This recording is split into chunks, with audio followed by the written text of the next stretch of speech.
My ex disappeared when our daughter was 6 weeks old.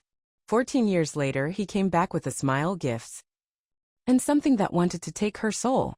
I let him into the house and almost lost my child forever. They say time heals. But time doesn't erase betrayal, it just covers it in dust. 14 years ago, James walked out of our lives like it was nothing. No warning. No note. Just silence. Our daughter was only 6 weeks old. I had stitches that hadn't healed yet. Milk still in the fridge.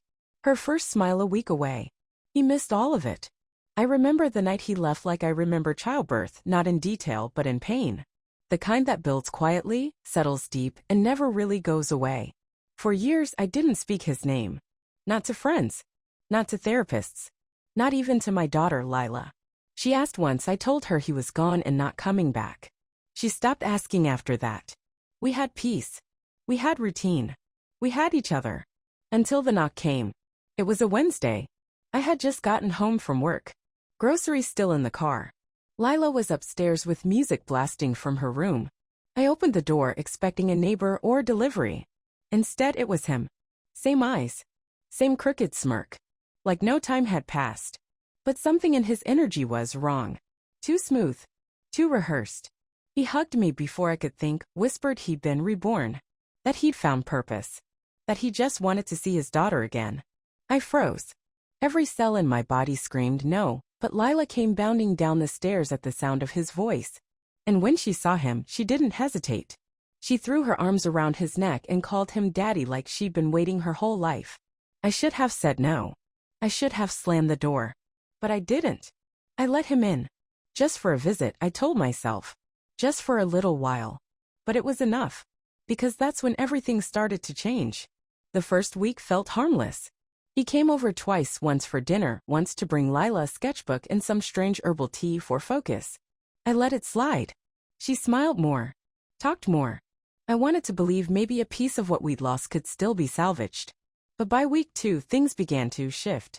It was in her eyes first. A sort of flicker, like a light bulb trying to hold onto power during a storm. Her laughter sounded the same, but it never reached her cheeks. Her hugs were colder. Not in temperature, but in intention. And she stopped sleeping through the night.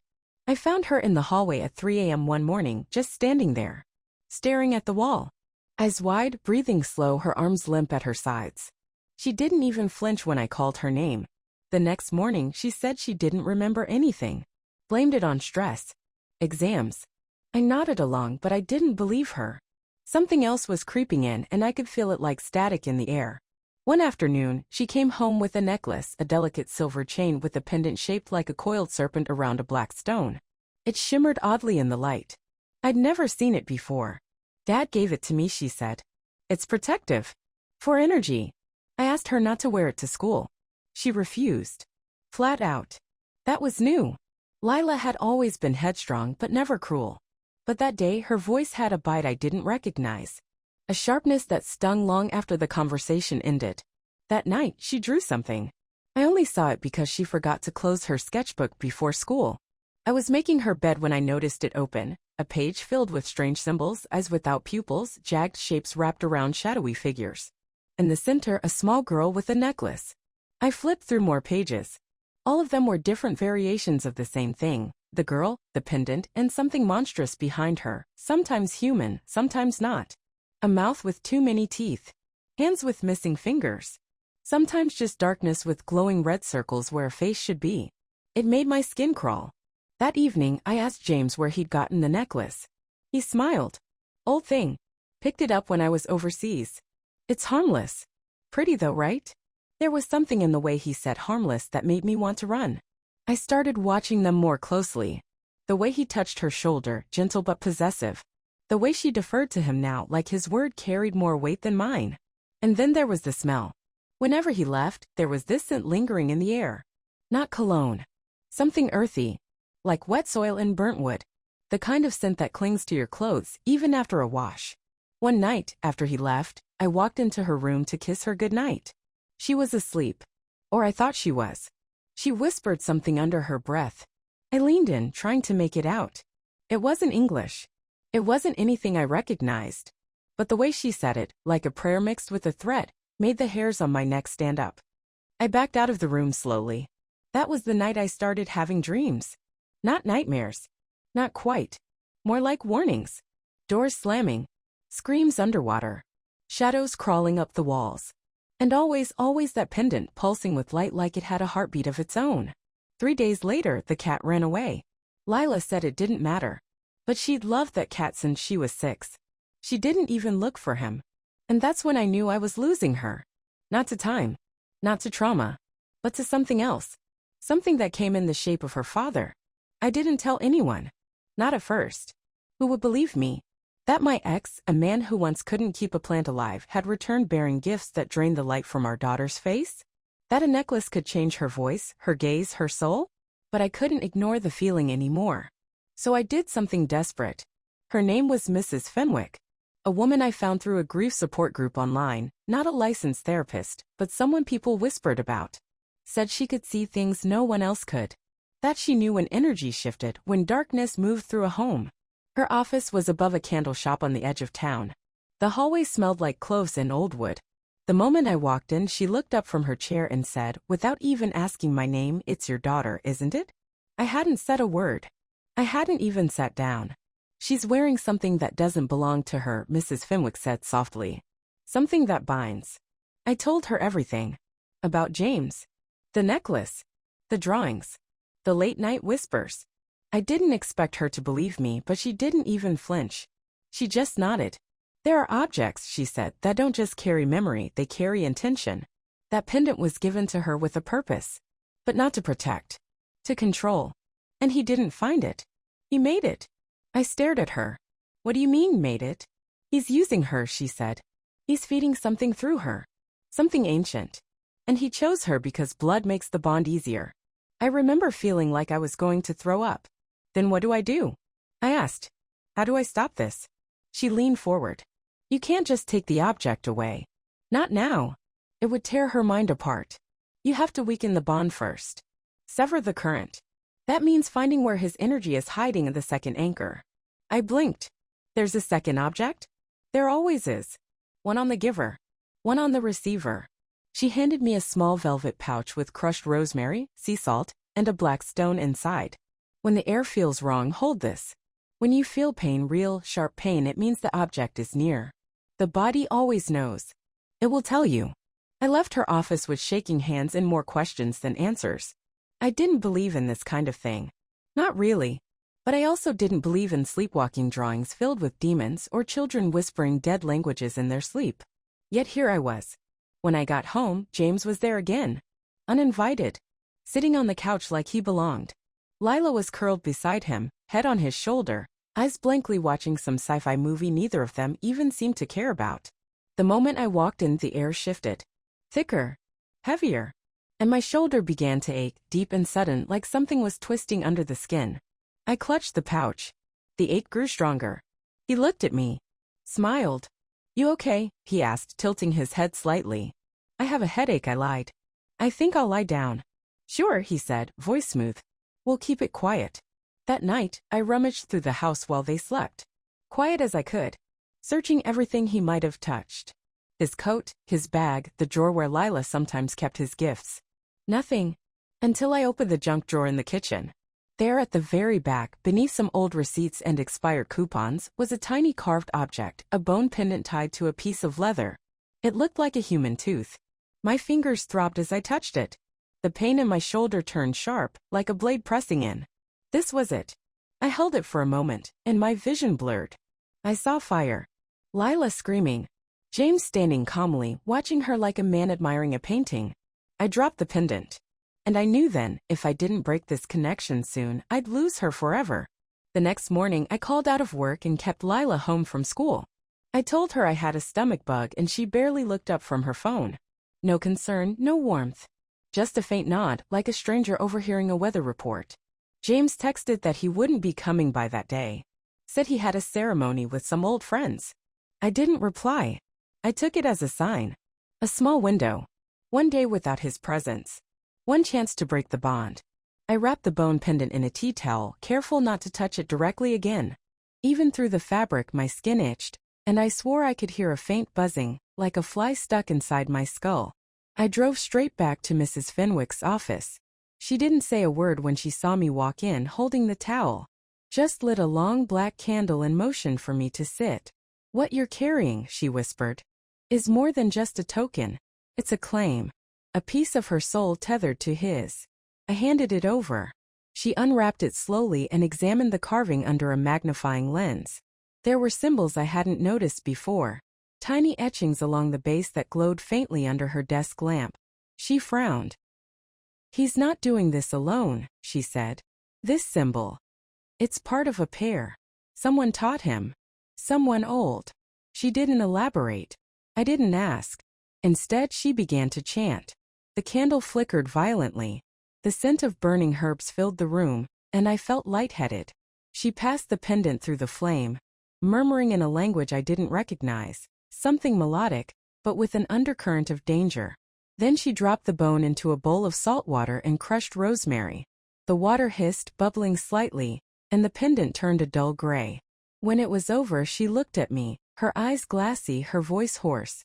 "This broke the anchor," she said. "But the connection still lingers. The necklace on your daughter. It's the last chain. You have to be ready." "Ready for what?" "For her to fight you." I nodded, but inside I was shaking. When I got home, I found Lila in the backyard, standing barefoot in the middle of the grass, staring up at the sky. Her eyes were wide, unblinking, lips slightly parted like she was waiting for something. Or someone. I called her name. She didn't answer. I stepped closer, and the air around her felt colder, sharp, metallic, like breathing in frost and blood. I reached out and touched her arm. She flinched violently, spun around, and for a split second, just a second, her face twisted. Not in anger, not in fear, but in something else. Something wrong. Like a mask trying to hold shape over a skull that didn't belong. Then it was gone. She blinked. "You scared me," she said flatly. I lied again. Told her I was taking her for lunch. She shrugged and went inside. That evening, after she fell asleep, I crept into her room. She was curled on her side, necklace still glowing faintly in the dark. I reached for it, and she woke up screaming. Not a normal scream. A sound ripped from the base of her throat, low, guttural, violent. She sat up, eyes wide and black. Not metaphorically. Black. No whites. No light. "Don't touch it," she hissed. And then she passed out. I stood there paralyzed. The room pulsed. The pendant shimmered like oil in water. I didn't sleep that night. The next morning she had no memory of it. Just smiled over breakfast like nothing had happened. Like she hadn't transformed into something unrecognizable the night before. I wanted to pull her into my arms and hold her until whatever was inside her fell away. But I didn't. Instead, I held the pouch in my pocket and waited. Because the final ritual had to be done by me. And it had to be done while she was awake. I waited until Saturday. James had texted earlier, saying he'd be over by noon. Said he missed his girls. The words made my stomach twist. But this time I didn't flinch. I was done being afraid. When he arrived, Lila ran to him like always. But there was something different in her too. A kind of static in her movements. She clung to him too tightly. Her fingers curled at the back of his jacket like she was anchoring herself to a sinking ship. I watched them from the kitchen, hand wrapped around the pouch in my pocket. The one Mrs. Fenwick gave me. The pain I felt last time, the deep stab in my shoulder, it was back the moment he stepped inside. But now I welcomed it. Because it confirmed something real. Something I could fight. Over lunch, James tried to charm me. Talked about how he was working on himself. How he wanted to rebuild what we had. But I wasn't listening. I was watching Lila, how her eyes never left him. How her fingers played absently with the necklace. How her smile looked rehearsed. I stood up and asked her to help me in the kitchen. She followed without complaint, and for a second I thought maybe, just maybe, this would be easy. It wasn't. The moment I reached for the necklace, she turned on me with force I didn't think possible. "Don't touch it," she screamed, backing against the counter like a cornered animal. Her voice cracked. Her pupils dilated. And her hands clutched the pendant so tightly her knuckles turned white. "Lila," I said gently, "this isn't you. You know it isn't."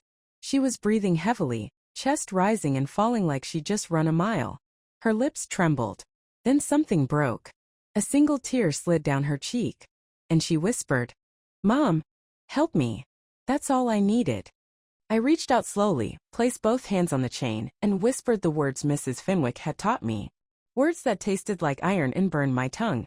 The necklace sizzled under my touch, literally sizzled, and Lila let out a guttural cry that seemed to shake the cabinets. James burst into the kitchen. But I was ready for him. He lunged toward me, eyes wild, something inhuman flickering behind his expression, but the pouch in my hand began to glow. A pale, hot light, like fire caught in stone. He stopped cold. His face twisted in fury, then pain. He grabbed his chest like something inside him cracked, staggered back a step, and fell. Not dead. Not gone. But broken. He scrambled out the door and didn't look back. Lila collapsed into my arms. She wept like she hadn't cried in years. And I held her.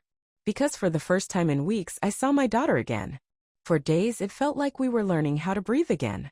Lila stayed close to me, almost like she didn't trust her own space. She slept in my bed. Ate at the table without headphones. Stopped drawing entirely. The silence in the house was different now, not heavy but fragile. Like something sacred had cracked open and needed time to heal. The necklace was gone. I had buried it where nothing could touch it, beneath salt, ash, and iron. Mrs. Fenwick helped me finish the final steps of the ritual. She said the link had been severed completely, but there might be echoes. She was right. Lila would sometimes wake in the middle of the night, gasping for air. Her hands would twitch like she was trying to pull something off her neck. And once I caught her whispering the old words in her sleep, the ones I couldn't understand. But she didn't remember them. And each time she blinked herself awake, her eyes were hers again. We didn't talk about James. I didn't bring him up and she didn't ask. It was like a mutual agreement. If we kept the door closed, nothing could crawl through. Until the letter came. No return address. Just our names written in that same crooked handwriting I remembered from old birthday cards and court paperwork. Inside was a single line scribbled in red ink. "You broke the bond, but she'll always be mine." I burned it immediately. But I didn't tell Lila. Some truths, even now, don't belong in a child's hands. I changed the locks. Installed cameras. Slept with the hallway light on. But James never came back. Not physically. Though sometimes, when the wind pushes against the side of the house just right, when the trees groan and the lights flicker for no reason, I wonder if he's still watching. Waiting. It's been 6 months since the night everything broke open.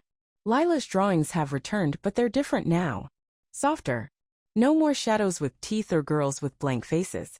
She draws nature. Trees. Flowers. Us. Her favorite is one of the two of us sitting on the porch wrapped in blankets.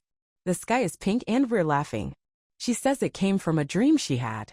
A safe one. School is better too. Her grades picked up. Her smile comes easier.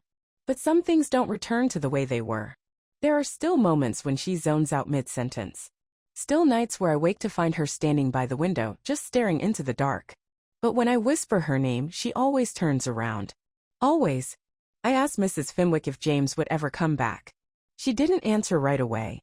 Just lit a fresh candle and said, "Men like him, they don't walk through doors. They crawl through cracks. Seal every one." So that's what I do now. I seal the cracks. I walk the perimeter of the house every night with a pouch of rosemary and salt. I whisper protection into Lila's pillow before she sleeps. I keep a piece of black stone in every room, not for magic, but for memory. Because I never want to forget what darkness looked like wearing the face of someone I once loved. As for James, I don't know where he is. I don't care. He was a hollow vessel long before he brought real darkness into our lives. I can't waste time wondering if he'll return. My energy belongs to the girl who survived him. Because that's what Lila is now. Not a victim. Not a haunted thing. But a survivor. A girl who was almost taken. And who found her way back. To herself. To me. To the light.